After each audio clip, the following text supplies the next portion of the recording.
ये कालीन काम तो बहुत पुराना है यहाँ पर ग्वालियर में। मैं इसे मुग़ल काल से जोड़ा जा सकता है या उससे पहले का भी शायद चला आ रहा है।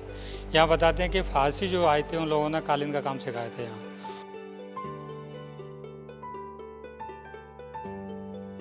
ये कारपेट जो है एक डायमंड हीरे की तरह है। इसकी कीमत एक आंकी नहीं जा सकती। इस तरीके से इसकी कीमत कई तरीके से होती है।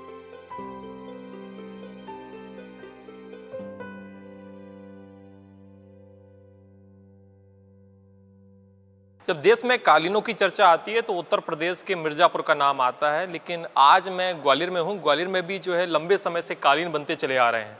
कम से कम मुग़ल काल से ग्वालियर कालीन का जो है गढ़ रहा है और लगातार यहाँ कालीन बनते आए हैं। यहाँ के लोग कालीन बनाते हैं और विदेशों तक यहाँ के कालीन बिकने के लिए जाते हैं। आप मेरे पीछे देख पा रहे हैं, ये कालीन जो है हाथ से बनाने की ये मशीनें हैं। काफ़ी सारे लोग जो हैं कालीन बना रहे हैं। आप देख पा रहे हैं यहाँ के जो कालीन हैं मलेशिया और यूएसए तक बिकने के लिए जाते हैं, है ना। ये ग्वालियर का कालीन पार्क है जो कि 2013 में इसको जो है मध्य प्रदेश सरकार द्वारा इसको स्वीकृति मिली थी और बनाया गया था। तब से यहाँ जो है ये जो लोग हैं कालीन बनाने वाले वो यहाँ काम कर रहे हैं। हमारे साथ चंद्र प्रकाश जी हैं, ये यहाँ डायरेक्टर हैं। इनसे बात कर लेते हैं कि किस तरीके से कालीन बनते हैं, कितना लंबा अंतराल हो गया और कहाँ कहाँ तक यहाँ से कालीन जाते हैं। पहले तो स्वागत है आपका दा प्रेस। नमस्कार जी। ये कालीन काम तो बहुत पुराना है यहाँ पर ग्वालियर में। मैं इसे मुग़ल काल से जोड़ा जा सकता है या उससे पहले का भी शायद चला आ रहा है। यहाँ बताते हैं कि फ़ारसी जो आए थे उन लोगों ने कालीन का काम सिखाए थे यहाँ। और ग्वालियर सेंट्रल जेल में भी एक कारपेट बना था जो आज सिंधिया जी महल में बिछा हुआ है। और ये कालीन जब से ही चला आ रहा है और आज भी बनता हुआ लगातार चला जा रहा है। और ये ग्वालियर के कारपेट गाँव के आसपास, ग्वालियर के साथ साथ आसपास गाँव में भी है। अब मैं बोलें तो ग्वालियर संभाग में भी इसका कारपेट का बहुत प्रोडक्शन होता है।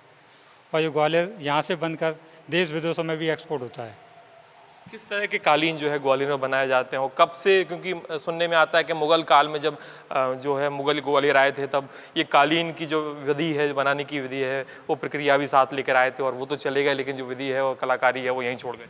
हाँ, उस समय से जो जो उन्होंने जो सिखाया, जिस तरीके से बनाया है वो आज भी यहाँ ग्वालियर उस तरीके से ही बन रहा है। और ग्वालियर में जो हैंड नोटेड कारपेट है, जिसे हैंडमेड कहते हैं, तो वो उन्होंने ही सिखाया था। यहाँ आज भी उस तरीके से बराबर बनता हुआ चला आ रहा है। 2013 में मध्य प्रदेश सरकार ने एक मुहिम लगाई कि जो कुटीर उद्योग आसपास के जो गाँवों में जो कालीन बनाने का काम जो लोग कर रहे थे उनको एक जगह ला करके इकट्ठा कर कालीन बनाने का काम करने का प्रयास किया, है ना। तो क्या पूरी मुहिम थी, किस तरीके से चल रही है? ये 2013 में इसका कालीन पार्क का एक नींव रखा गया था। 2015 में एक प्रोड्यूसर कंपनी बनाई गई थी। उससे गवर्नमेंट से फंडिंग बनकर एक कालीन पार्क बनाया गया था, जिससे ग्वालियर के जितने भी वीवर्स हैं या जो भी इसमें काम करने वाले लोग हैं, इसमें सारी सुविधाएं उपलब्ध होने वाली थी। जिसको वीविंग से लेकर रंगीन, मतलब जो धागा रंगाई से लेकर और एक्सपोर्ट तक का फैसिलिटी सेंटर इसको बनाया जा रहा था। लेकिन अभी किसी कारण से ये रुका हुआ है। लेकिन अभी भी इसके प्रयास जारी हैं कि जल्दी से जल्दी पूरा हो, इसका काम आगे बढ़े और जो सुविधाएं हैं सब लोगों को मिलें और यहाँ से डायरेक्ट एक्सपोर्ट हो, जिससे हमारे यहाँ के लोगों, लोकल वीवरों को इससे फ़ायदा मिल सके। ये हमारी कोशिश है। यहाँ के कालीन यहीं पसंद नहीं किए जाते, यहाँ के कालीन देश विदेशों तक पसंद किए जाते हैं। यही नहीं कि यहाँ के कालीनों को लोग यहाँ से खरीद कर ले जाते हैं और अपना टैग लगा करके फिर विदेशों में भेजते हैं। काफ़ी सारे जो लोग हैं वो हमारे साथ बैठे हुए हैं, मजदूर हैं जो काम कर रहे हैं कालीन को लेकर। इनसे बात करते हैं कि कैसे कालीन बनता है और कितना समय लगता है। दादा, क्या नाम है आपका? मेरा नाम जगदीश सिंह। कब से काम कर रहे हो? मैं तो बचपन से यही काम सीख के नहीं यही काम कर रहा हूँ और इसके सिवा कोई काम नहीं किया मैंने। कहाँ के रहने वाले? यहीं के रहने वाले, ग्वालियर के। ये समझो। अभी कितना बड़ा कालीन है, क्या साइज है इसका, क्या डिज़ाइन है? ये 19 फुट है, 19 फुट लंबा है और 3 फुट चौड़ा है। अच्छा, ये डिज़ाइन है कालीन? हाँ, ये डिजाइन है। किस जगह दिखाइएगा इसको? ये है, ये बना के देते हैं वहाँ से। इधर कर लिए थोड़ा जी, ये वहाँ से बना के देते हैं हमको, हम यहाँ पे इस पर लेके उतारते हैं। कितना समय लगता है एक कालीन, ऐसे कालीन को बनाने में? मैं अपने अकेले हाथ से करूँगा तो करीब करीब 2-3 महीने लगेंगे। 3 महीने एक कालीन? हाँ, ये सब। क्या खासियत है इस कालीन की, ग्वालियर के कालीन की? खासियत डिज़ाइन की है, ऑर्डर जो आता है ऑर्डर देते हैं वही खासियत है। नैना काम है, वो हाथ का काम, हाथ का काम मशीन का तो है नहीं, हाथ से बनाते हैं इसको, ये है। कितना जो है मानदेय मिल जाता है पर डे, कितना कमा लेते हैं? पड़ जाता है 400 रुपये का। 400 कर लेते हैं? बड़ी बारीकी का काम है, आप इधर देख पा रहे होंगे। ये जो कालीन आपको इधर साइड से दिख रहा है, आपको ऐसे देखने में लग रहा होगा कि ये कालीन का सीधा हिस्सा है, ये लेकिन कालीन का सीधा हिस्सा नहीं है, ये कालीन का उल्टा हिस्सा है। अब इस तरफ देखेंगे जैसे तो ये इस साइड आपको काफ़ी सफाई देखने को मिल रही होगी, लेकिन इस साइड से आप देखेंगे तो इधर जो रूने निकले हुए हैं, ये बाद में रूनों को काटा जाएगा और फिर उसके बाद ये कालीन का सीधा हिस्सा ये वाला हो जाता है ना। तो किस तरीके से फिर इनकी सफाई वगैरह होती है, क्या प्रोसेस होती है? ये हम तो यहाँ से बना के दे देते हैं, बाद में रिपेयरिंग करने वाले रिपेयरिंग करते रहते हैं इसकी, काटे पीटी जो भी है, कैसे सफाई होती है, कैसे क्या होता है, केमिकल वगैरह जो भी है ये वही लगाते हैं। कुछ और भी लोग हैं जो काम कर रहे हैं कालीन का, चलते हैं। ये धागे लगा करके फिर इस पूरे धागों में जो है रंग बिरंगे धागों को जो है लगाया जाता है, फिर कालीन बनता है। भाई साहब, क्या नाम है आपका? सलीम।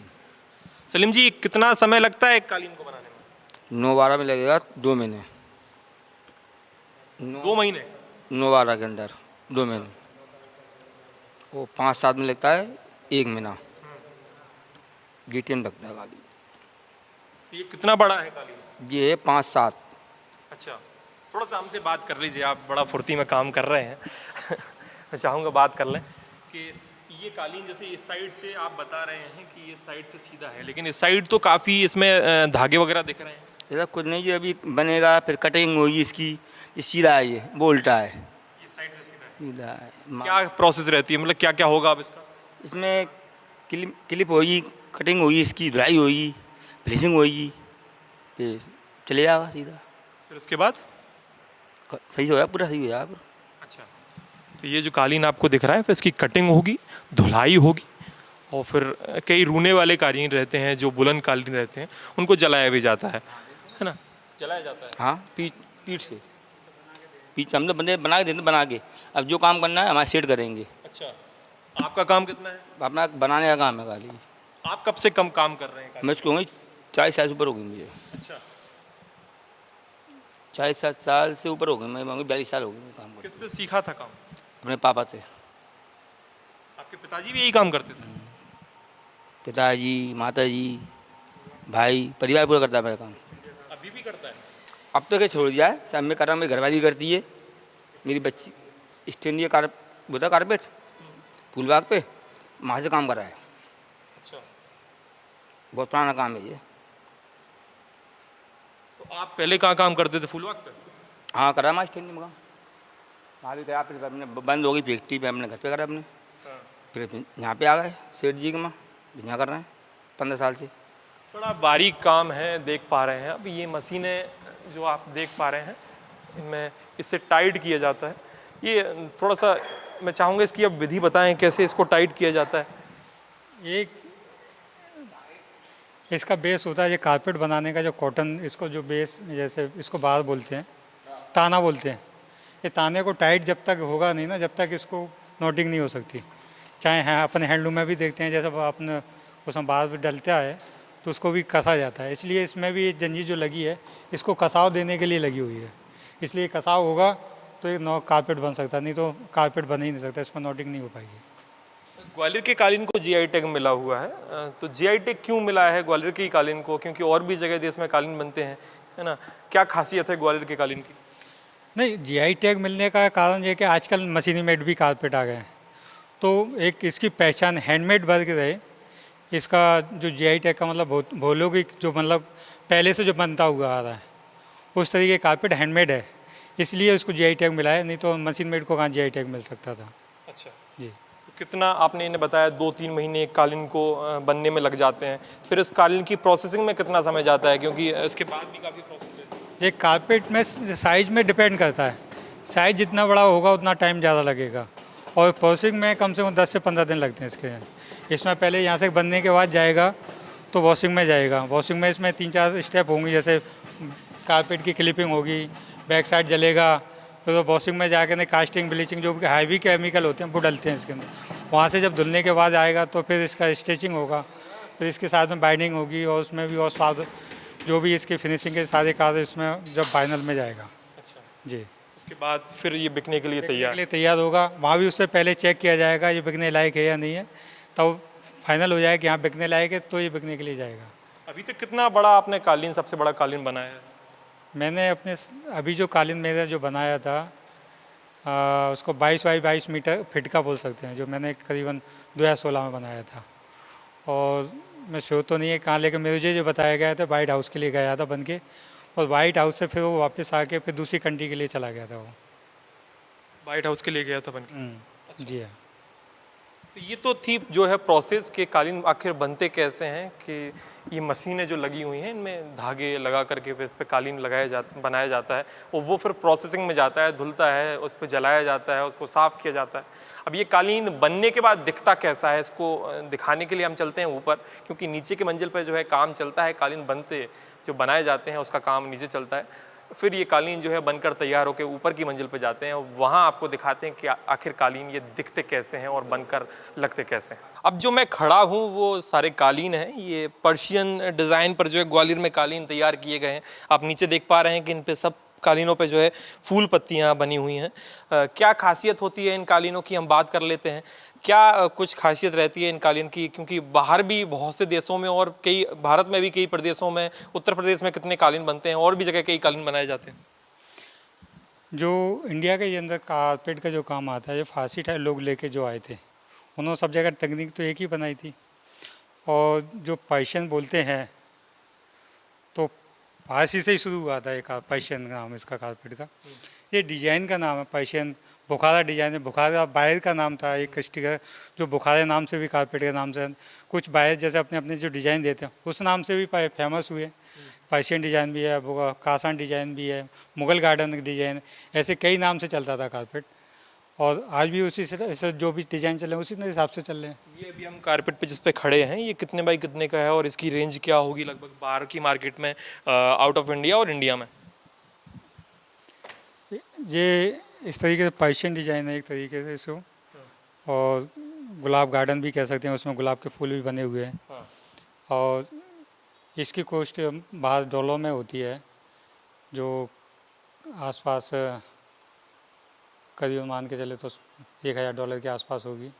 ये कारपेट जो है एक डायमंड हीरे की तरह है, इसकी कीमत एक आंकी नहीं जा सकती। इस तरीके से इसकी कीमत कई तरीके से होती है। हम लोग बनाएंगे, आगे मान लीजिए हमसे एक्सपोर्टर है तो वो लोग हमसे परचेज करेंगे, वो अपनी रेट लगा के आगे बेचेंगे। या मान लीजिए हमें एक्सपोर्ट करते हैं, वो आगे जाके होलसेलर है, होलसेलर अपने रिटेलर को देगा या डिस्ट्रीब्यूटर को देगा, फिर उसकी कीमतें बढ़ती चली जाएंगी। इसकी कीमत वो अनलिमिटेड है, जो सामने वाला सामने कोड कर देगा उस हिसाब से बिकेगा। अच्छा, हाँ जी। तो आप थोड़ा सा बता दीजिए, क्योंकि हम इतने कालीन देख पा रहे हैं, मुझे तो इतने कालीन देखने को मिल रहे हैं सारे सिमिलर ही लग रहे हैं। क्या अलग अलग है इन कालीनों में? कालीनों में अलग अलग डिजाइन, अलग अलग कलर कॉम्बिनेशन, सब कुछ अलग अलग का पैटर्न है इसके अंदर। वीविंग एक तरीके से माना जा सकता है। सभी का धागा वगैरह सिमिलर रहता है या अलग अलग रहता है? ये बूल कारपेट है, सबका बूल एक ही कारपेट है, इसका बेस कॉटन का है। कई कारपेट ऐसे बने हैं हमारे पास जो बूल का भी बेस है और बूल की नोटिंग भी है इसके अंदर। ये काफ़ी सारे जो है कारपेट आप देख पा रहे हैं, छोटे बड़े कारपेट, ये लंबा कारपेट है। कारपेट है ये बूल टू बूल है, जिसमें बूल का बेस भी बना हुआ है और बूल कारपेट ही है। पूरा 100% बूल है इसके अंदर। दूसरा ये कारपेट जो हम खड़े हुए हैं, इसमें जो कॉटन का बेस है और बूल की नोटिंग है इसके अंदर। और ये कारपेट और भी है हमारे पास जो आर्टिफिशियल सिल्क से बनता है, जो सिल्क। बाहर के देशों में ज़्यादा डिमांड किस कारपेट की रहती है, या किस कपड़े की रहती है, या किस धागे की रहती है? बाहर में देशों में हमारे पास जितने भी हैंडमेड कारपेट है सबकी डिमांड है। जैसे जिसका कस्टमर है, मान लीजिए आर्टिफिशियल सिल्क है तो हम आर्टिफिशियल सिल्क का कारपेट बेचते भी हैं, देते हैं। वो मांगते हैं तो बूल का कारपेट मांगते हैं तो बूल वाले को बूल का देते हैं। वो सब अपने अपने बायरों के सब पे अपनी अपनी चॉइस है कि वो अपनी दुकान पे, स्टॉल पे, या अपने जो डिस्ट्रीब्यूटर है या मान लो जो रिटेलर है वो क्या बेचने में माहिर है, वो बेचने के लिए वो क्या आप केवल होलसेल का काम करते हैं, या फिर ग्वालियर कोई आता है तो आपसे जुड़ सकता है या सीख सकता है? हम वैसे तो हाउस सेलर हैं, मान लो कोई भी एक आध अपने कोई चाहने वाला आया था कि हमें एक कारपेट चाहिए, तो उनको देने के लिए मना ही नहीं कर सकते, उनको हम अपनी लोकल लागत के आधार पर उनको दे देते हैं। तो बिल्कुल ग्वालियर अगर आते हैं तो केवल ये मत सोचिए कि ग्वालियर में केवल किला ही देखने को है या जो चीज़ें ग्वालियर में बहादुरा के लड्डू हैं यही खाने को हैं। ग्वालियर में काफ़ी सारी चीज़ें ऐसी भी हैं जो विश्व में जो है नाम करने को हैं, क्योंकि ये कालीन आप जो देख पा रहे हैं, कारपेट देख पा रहे हैं, ये विदेशों तक जाते हैं और विदेशों में जो है ग्वालियर का नाम रोशन करते हैं।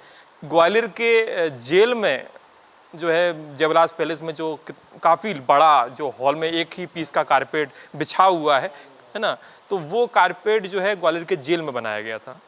जेल में कारीगरों ने उसको बनाया था। ग्वालियर कालीनों के लिए बहुत समय पहले से जो है प्रसिद्ध रहा है और आज भी ग्वालियर में इस तरह के कालीन बनाए जाते हैं और बनाए जा रहे हैं। ये देखने लायक हैं। ऐसे कालीन आमतौर पर हमारे देश में कम ही देखने को मिलते हैं। भारत में ग्वालियर जो है अपने आप में एक जो है धरोहर समेटे हुए है कालीनों की। आप देख पा रहे हैं एक के बाद एक जो अलग अलग तरीके के कारपेट निकलते चले जा रहे हैं। ये सभी कारपेट जो है ग्वालियर बनाए गए हैं, ग्वालियर में बनाए गए हैं और ग्वालियर के कारीगरों द्वारा बनाए गए हैं। आपको क्या लगता है इस पूरी खबर के बारे में और आप किस तरीके से देखते हैं हमारी स्टोरी को?